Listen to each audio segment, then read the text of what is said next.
కథ మాత్రం proper commercial package ప్రాపర్గా చెప్పాడు. అది నాకు బాగా నచ్చింది. ఇక మిగతా అతను ఎలా చేయాలి, ఏ సీన్ ఎలా చేయాలి చెప్పాడు, నాకు క్లియర్గా చెప్పాడు. సో అప్పుడేంటంటే ఛాన్స్ తీసుకోవటమే.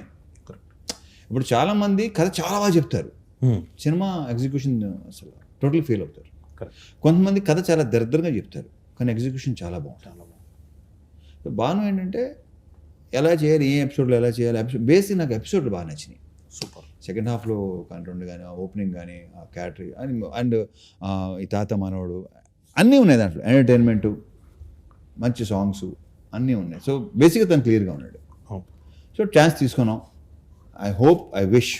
ఎస్, మీరు చేసేటప్పుడు నేను ఇది కూడా చెప్తాను, నేను ఎంజాయ్ చేశాను అంటే నేను ఇప్పుడు డిసప్పాయింట్ చేయాలి. సూపర్. లేదన్నా, మాస్ జాతర మీద హై ఎక్స్పెక్టేషన్స్ రావడానికి ఫస్ట్ రిలీజ్ అయిన పోస్టర్ తర్వాత సాంగ్, మీరు ఇడియట్లో టాప్ సాంగ్ అది, మొత్తం జనాలందరూ పాడేసుకొని, ఇప్పుడు రవితేజ గారిది మేము ఏదైనా చూపించాలి ఇమిటేషన్ అని అంటే ఫస్ట్ ఆ సాంగ్ ఎత్తుకుంటాం.